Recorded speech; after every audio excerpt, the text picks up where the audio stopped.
देश के संसदीय इतिहास की सबसे बड़ी कार्यवाही, पहली बार दोनों सदनों के 92 सांसद निलंबित किए गए हैं। संसद के शीतकालीन सत्र के दौरान 13 दिसंबर को लोकसभा के कार्यवाही के लिए दौरान सुरक्षा में चूक की गंभीर घटना थी। इस घटना के बाद से ही विपक्षी सांसद केंद्र सरकार के खिलाफ लामबंद हो गए थे। विपक्ष सरकार से संसद की सुरक्षा में सेन मामले पर चर्चा और केंद्रीय गृह मंत्री अमित शाह से जवाब की मांग कर रहा है। इसी मांग को लेकर विपक्षी सांसदों ने दोनों सदनों में जमकर हंगामा किया। लोकसभा और राज्यसभा में भारी नारेबाजी और नियमों में उल्लंघन के बाद कार्यवाही में व्यवधान डालने के आरोप में कई विपक्षी सांसदों को शीतकालीन सत्र से निलंबित कर दिया है।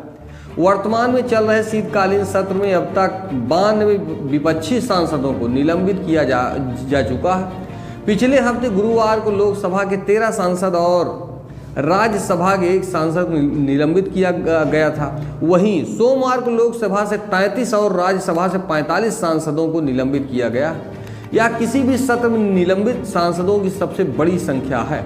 1989 में 63 सांसद हुए थे निलंबित। उपलब्ध आंकड़ों के मुताबिक सांसदों ने निलंबन का पहला मामला 1963 में आया, जब राष्ट्रपति सर्वपल्ली राधाकृष्णन संसद के संयुक्त सत्र को संबोधित कर रहे थे। इस दौरान कुछ सांसदों ने हंगामा किया और सदन से वॉकआउट किया। बाद में इन सांसदों को निलंबित किया गया।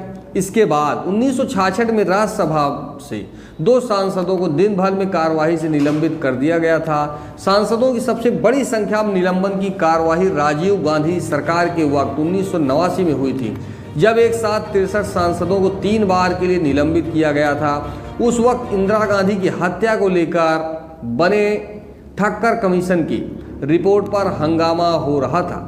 2010 के बाद बढ़ी निलंबन की कार्यवाही। 2010 में महिला आरक्षण बिल के दौरान सदन में जमकर हंगामा हुआ। सांसदों ने जमकर नारेबाजी की, बिल की कॉपी फेंक दी, तख्तियां फेंकी, काली मिर्च स्प्रे का इस्तेमाल किया गया। इस पर कार्रवाई करते हुए 7 सांसदों को राज्यसभा से निलंबित कर दिया गया था।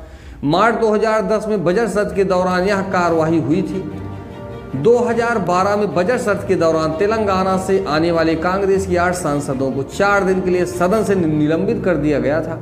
ये सांसद अलग तेलंगाना राज्य की मांग करते हुए हंगामा कर रहे थे। अगस्त 2013 में मानसून सत्र के दौरान 12 सांसदों को 5 दिनों के लिए निलंबित कर दिया गया था।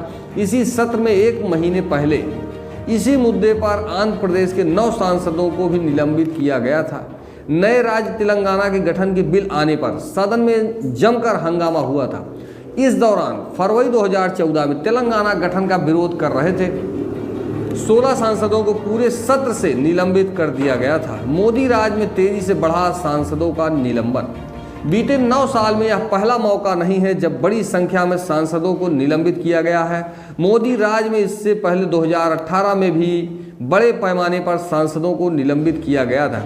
जनवरी 2019 में शीतकालीन सत्र के दौरान लोकसभा अध्यक्ष सुमित्रा महाजन ने तेलुगु देशम पार्टी और AIADMK के कुल 45 सांसदों को 2 दिन के लिए निलंबित कर दिया था। TDP के सांसद आंध्र प्रदेश को विशेष राज्य का दर्जा दिए जाने की मांग को लेकर हंगामा कर रहे थे। वहीं तमिलनाडु के AIADMK के सांसद कावेरी नदी पर प्रस्तावित डैम का विरोध कर रहे थे।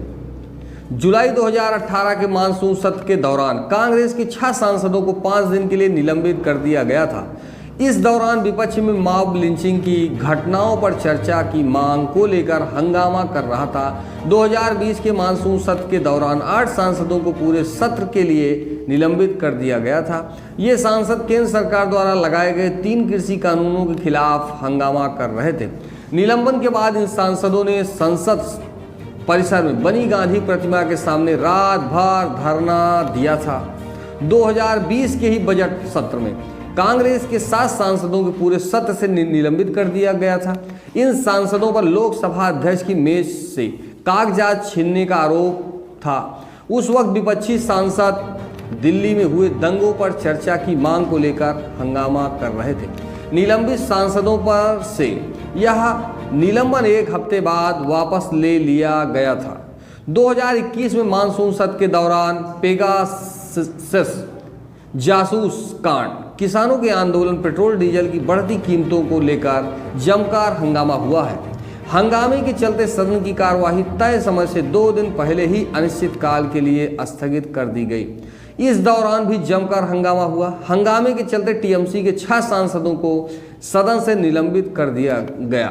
इसी तरह 2021 के शीतकालीन सत्र के पहले ही दिन राज्यसभा के 12 सांसदों को निलंबित कर दिया गया था। देखेंगे रिपोर्ट।